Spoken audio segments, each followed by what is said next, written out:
We live our lives inside a quiet, unspoken paradox.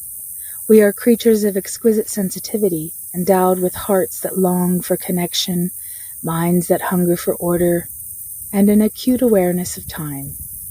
Yet we inhabit a universe whose only constant is relentless, uncompromising change. When we step into love, this paradox becomes urgent.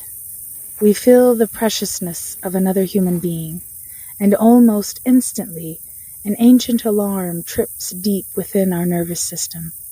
We realize that everything we love can be lost. It can shift, grow distant, fade, or be taken by death. Faced with this terrifying fragility, most of us develop a strategy. Some of us reach out and tighten our grip.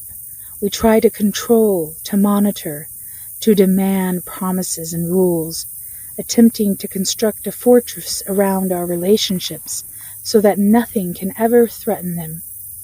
Others among us look at the same fragility, feel the unbearable threat of loss, and choose to step back. We build thick walls around our hearts, pull away from intimacy, and call our emotional distance independence. Whether we hold on until we suffocate the relationship or run away until we are entirely alone, we are doing the exact same thing. We are fighting reality.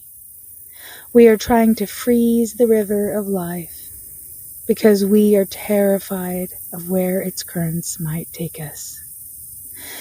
To understand why we do this and how to finally stop, we need to look at our behavior through three remarkable lenses: the existential insights of anthropologist Ernest Becker, the relational wisdom of developmental psychology, and the radical freedom of Buddhist philosophy. In 1973, the cultural anthropologist Ernest Becker published a groundbreaking work titled The Denial of Death. Becker proposed a simple, startling thesis. The driving force behind much of human behavior is not merely sex or power, but our unconscious, overwhelming terror of our own mortality. Becker observed that human beings live with a tragic split in their nature. On one hand, we are symbolic creatures. We can write poetry, imagine eternity, build empires, and love with infinite depth.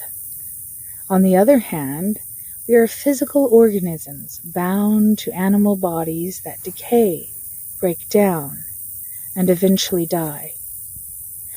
To cope with the existential dread of our own fragility, Becker argued humans invent what he called immortality projects or hero systems. These are structures, cultural, financial, ideological, or relational, that allow us to feel as though we are safe, permanent, and in control. We try to build something that will defy time. When we apply Becker's lens to intimate relationships, the roots of relational suffering suddenly become starkly visible. For the clinging, controlling personality, a relationship is often drafted into service as an immortality project. The partner becomes what Becker called a hero object, a source of ultimate validation and safety. The controlling individual demands that their partner remain fixed, predictable, and forever devoted, because any shift in the partner's feelings or distance threatens to expose the underlying abyss. I am vulnerable. I am fragile. I cannot control life or death. The demand for control is not just about jealousy or bad habits. It is a desperate attempt to deny death itself. By micromanaging the partner, The controlling mind tries to manufacture an illusion of absolute certainty in an uncertain world. For the avoidant personality, the denial of death takes the opposite route, but serves the exact same master. The avoidant individual looks at the vulnerability of love, the real possibility of heartbreak, illness, abandonment, and death, and decides the price is too high. Their defense is a self-constructed armor of total self-reliance. If I never depend on you, you can never break me. If I don't give you my heart, I don't have to watch it shatter. This armor is their immortality project. By refusing to enter the chaotic, fragile arena of deep connection, the avoidant person attempts to make themselves invincible. But, as Becker pointed out, in our effort to deny death, we end up denying life. The avoidant mind chooses a kind of living death, a safe, sterile cellar, just to avoid the anxiety of genuine living. Where Becker exposes the existential dread behind our armor, developmental psychology explains how that armor was built. Pioneered by John Bowlby and Mary Ainsworth, attachment theory shows us that as children, our survival depends entirely on the availability and emotional attunement of our caregivers. When a child grows up with unpredictable, anxious, or conditional love, their nervous system learns that safety requires constant vigilance. They develop an anxious attachment style as adults. They become the clingers and the controllers. Their nervous system reads distance or uncertainty as a life or death emergency. They monitor their partner's every shift in tone, demanding constant reassurance, trying to grip the relationship tighter and tighter to keep their internal panic at bay.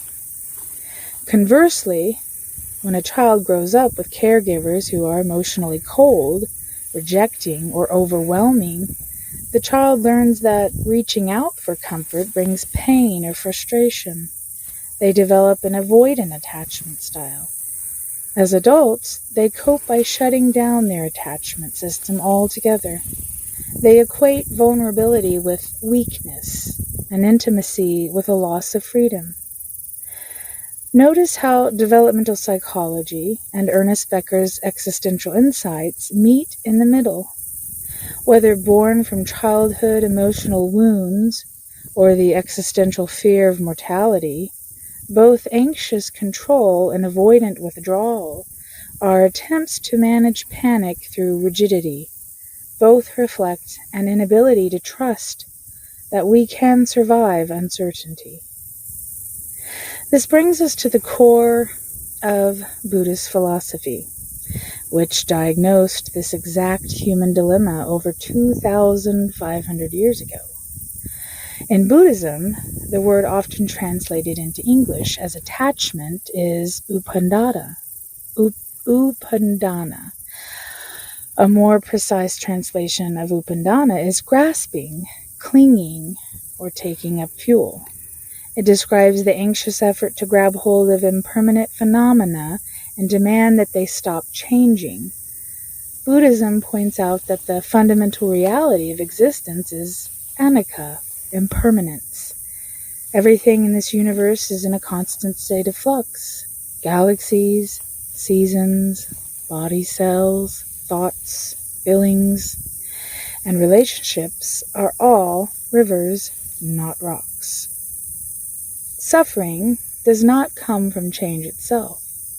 Suffering arises when we stand in the middle of a rushing river, grab a handful of water, and try to squeeze it tightly into our fist, furious that it refuses to stay solid.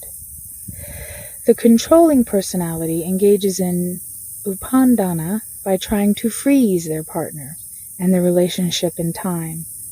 They want the water to become ice so they can hold it. But the harder they squeeze, the faster the water streams between their fingers, leaving them exhausted, frantic, and empty-handed. The avoidant personality engages in a subtle and inverted form of upandana. They cling to a fixed idea of their own independence. They often mistake their coldness for Buddhist detachment, engaged in what modern psychologists call spiritual bypassing. But true Buddhist equanimity, upekkha, is not emotional detachment. It is not building a fortress so you never feel anything. True equanimity is an open, spacious heart that is strong enough to feel everything: love, joy, sadness, loss, without being swept away into panic or control. Avoidant distance is not equanimity. It is fear wearing a mask of spiritual composure. When we synthesize these three perspectives, a profound and liberating truth emerges. The strategies we use to protect ourselves from uncertainty are the very things that create our suffering. Consider the controlling partner and their panic over the possibility of losing love. They monitor, criticize, demand, and smother. What is the result? The partner feels suffocated, resentful, and alienated. The controlling person's desperate attempt to prevent loss creates the exact emotional distance they were afraid of in the first place. Their fear creates its own reality. Consider the avoidant partner. In their terror of being vulnerable or controlled, they keep everyone at arm's length. What is the result? They protect themselves from rejection, yes, but they also lock themselves out of genuine intimacy, belonging, and love. They spend their lives behind a shield, starving for connection while insisting they aren't hungry. Both are caught up in a trap of their own making. They are suffering, not because life is uncertain, but because they refuse to let life be uncertain. How do we break out of these self-made cages? How do we step out of fear and into genuine relational health? The answer lies in learning to shift from a mindset of control to a mindset of flow, moving from the tight fist to the open palm. We must stop viewing impermanence as a tragic cosmic mistake. Impermanence is not the enemy of love. It is the very condition that makes love meaningful. If a blossom lasted forever, made of immortal plastic, we would barely look at it. It is precisely because the cherry blossom blooms for a brief, glorious window that its beauty takes our breath away. Relationships are precious because they are dynamic. A partner who stays with you today in full freedom is giving you a gift precisely because they have the choice to leave, and because time itself is passing. When we accept impermanence, we stop demanding that love be a contract of permanent insurance, and we begin appreciating it as a daily unfolding miracle. For the anxious and controlling mind, healing means building what psychologists call earned secure attachment. It means turning inward when panic strikes and learning to co-regulate and self-soothe. Instead of asking, how do I control my partner so I don't feel anxious? We learn to ask, can I hold this feeling of fear inside my own body with warmth and compassion, without reacting, without controlling, and without demanding that someone else fix it for me?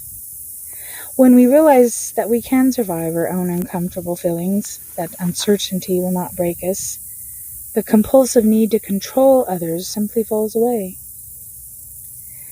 For the avoidant mind, healing means recognizing that absolute safety is an illusion. You cannot protect yourself from mortality or loss by living half a lie. Healing requires the courage to step out of the cellar, lower the shield, and allow yourself to be seen. It means staying in the room when intimacy feels overwhelming, sharing a real piece of your inner world and realizing that vulnerability is not the destruction of freedom. In fact, it is the birth of real connection. Imagine love not as a bird you keep in a cage, but as a bird resting on your open hand. If you close your fingers and squeeze to keep the bird from flying away, you crush it. If you build an iron box over your hand so no bird can ever touch you, you sit alone in the cold. But if you hold your hand wide open, soft and steady, you create a space where the bird can land. It can rest, take nourishment, and feel safe. It may stay for a moment, or an hour, or a lifetime. And if it flies away into the sky, your hand remains open, undamaged, spacious, and ready to welcome life as it continues to unfold. We cannot conquer death by denying it. We cannot conquer loss by controlling the people we love. Real strength, real security, and real spiritual depth come from having the courage to stand in the middle of an uncertain, changing world with an open heart. When we let go of the need to control the river, we finally discover the profound joy of learning how to swim.